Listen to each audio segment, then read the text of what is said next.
Hello दोस्तों, स्वागत है आप सभी का रैकपीडिया के एक नई वीडियो में। देखिए, आज के करंट अफेयर्स क्लास में सिर्फ और सिर्फ हम लोग चंद्रयान के बारे में पढ़ेंगे। चंद्रयान 1 की कहानी कहाँ से शुरू हुई थी और चंद्रयान 3 तक में जो भी महत्वपूर्ण सवाल बन सकते हैं, इसको हम लोग आज ऑब्जेक्टिव वे में वही सब्जेक्टिव वे में पढ़ेंगे। ठीक है, भारत के लिए ये बहुत ही गौरव का पल है, हम सभी के लिए। आप सभी को बहुत बहुत शुभकामनाएं।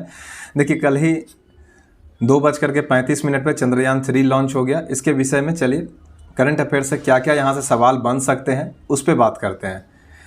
देखिए, चंद्रयान मिशन की अगर शुरुआत की बात करें तो याद रखिएगा, उस समय के पीएम थे अटल बिहारी वाजपेयी। ये उन्हीं के समय में औपचारिक घोषणा की गई थी 15 अगस्त 2003 को। किस दिन? 15 अगस्त 2003 को इसकी घोषणा की गई थी। ठीक है, चंद्रयान मिशन की कि हम लोग चांद्र पर एक मिशन भेजेंगे, इसकी घोषणा अटल बिहारी वाजपेयी जी ने की थी। ठीक उसके 5 साल बाद चंद्रयान 1, चंद्रयान का पहला मिशन जो था वो 22 अक्टूबर 2008 को सतीश धवन अंतरिक्ष केंद्र जो श्रीहरिकोटा में है, वहाँ से PSLV C11 रॉकेट से लॉन्च किया गया था। याद रखिएगा, आपको ये सारे इस बार करंट अफेयर्स के लिहाज से महत्वपूर्ण है, क्योंकि ये पुराना वाला भी महत्वपूर्ण हो जाता है, क्योंकि चंद्रयान 3 अभी पूरे विश्व में चर्चा है। भारत तो छोड़ दीजिए, आप पूरे विश्व में अभी ये चर्चा में है।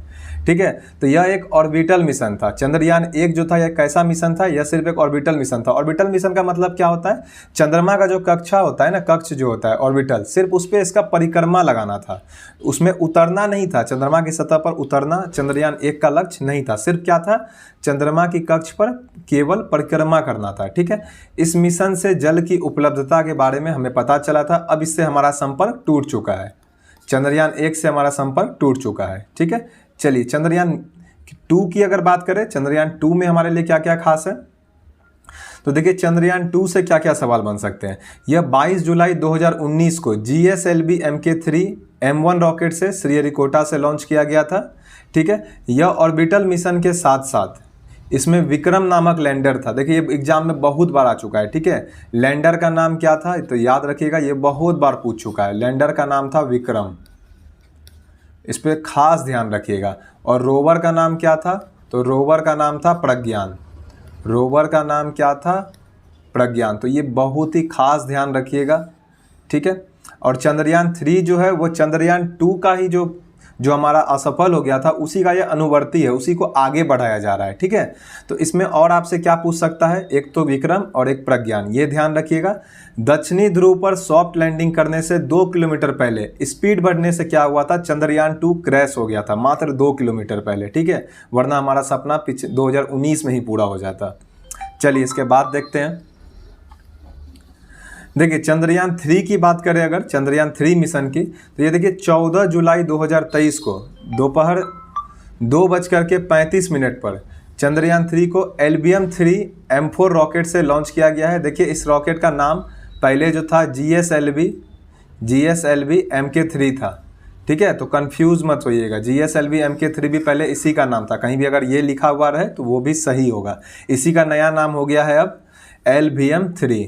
याद रखिएगा इसको, कहीं पे LBM-3 भी लिखा हुआ मिल सकता है आपको, कहीं पे LBM-3 M4 भी लिखा हुआ मिल सकता है। ठीक है, इसमें लगभग 615 करोड़ रुपया, मात्र 615 करोड़ रुपया इसमें खर्च किए गए हैं।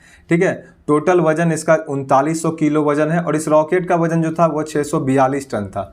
ये भी आप ध्यान रख सकते हैं। ये जो रॉकेट है LBM-3 M4, इसका वजन कितना है? 642 टन। और जो चंद्रयान जो आगे वाला जो हिस्सा होता है, आप देखते हैं ना, फोटो में दिखा देते हैं आपको फिर से, उसका वजन टोटल कितना है? 3900 किलो।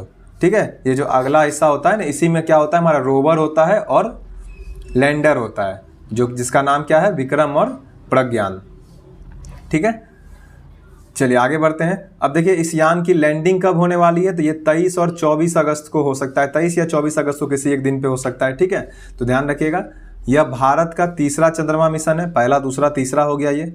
चंद्रमा पर अब तक कौन कौन देश अपना भेज चुका है? तो याद रखिएगा, अमेरिका, रूस और चीन का मिशन सफल हो चुका है, लेकिन याद रखिएगा ये लोग दक्षिणी ध्रुव पर नहीं उतरे थे। ठीक है, भारत का अगर यह मिशन सफल हो जाता है, उम्मीद तो है हो जाएगा इस बार, तो याद रखिएगा ये चांद के दक्षिणी ध्रुव पर सॉफ्ट लैंडिंग करने वाला पहला देश बन जाएगा। भारत पहला देश होगा जो चांद के दक्षिणी ध्रुव पर, ठीक है, लैंड कर जाएगा। अब देखिए, चंद्रयान 3 में अलग अलग क्या है, इसमें अलग क्या कहानी है, जो हम लोग गलती सीखे चंद्रयान 2 में, तो इसमें क्या गलतियां नहीं की जा रही है उस पर बात करते हैं। देखिए, इसमें ऑर्बिटर नहीं है। पहला बात, ऑर्बिटर इसीलिए नहीं है क्योंकि चंद्रयान 2 का जो चंद्रयान 2 जो था वो ऑलरेडी काम कर रहा है, उसका ऑर्बिटल मिशन ऑलरेडी हम लोग का अभी भी काम कर रहा है, वो हमारे संपर्क में है, ठीक है। चंद्रयान 2 का वो उसमें कोई समस्या है नहीं, इसलिए इस बार ऑर्बिटर नहीं भेजा गया है इसमें साथ में। देखिए इसमें एक नया प्रोन्नोदक मॉड्यूल है जो कि नेविगेशन में मदद करता है, ठीक है। एक एक्स्ट्रा ये जुड़ा गया है। देखिए सूर्य की किरण दक्षिणी ध्रुव पर नहीं पड़ती है, इसलिए वहाँ पर बहुत मुश्किल हो जाता है किसी भी देश के यान को उतरने के लिए। तो सूर्य की किरण नहीं होने के कारण इस बार क्या है, इसमें सोलर पैनल लगाए गए हैं, सोलर प्लेट जो होता है, ठीक है। तो यहाँ क्या है, इस पर सोलर प्लेट लगाए गए हैं। देखिए क्या करेगा ये चंद्रयान 3, तो वहाँ पर रासायनिक खोज करेगा, खनिज संपदा की खोज करेगा और भी काफ़ी सारी चीज़ों के बारे में बताएगा, जिससे हमें वहाँ पे पता चलेगा कि चंद्रमा पर क्या क्या है क्या नहीं है, ठीक है। तो चंद्रमा से ये सारे क्वेश्चन बन सकते हैं, इसको ध्यान से अच्छा से एक बार पढ़ लीजिएगा। बहुत ही छोटा टॉपिक है, लेकिन यहाँ से मैक्सिमम चांस है कि 1-2 क्वेश्चन इस पर बनेंगे हर एग्जाम में, ठीक है। चलिए आज के लिए इतना ही। चैनल पर नए हैं, चैनल को सब्सक्राइब कर दीजिए। जय हिंद, जय भारत।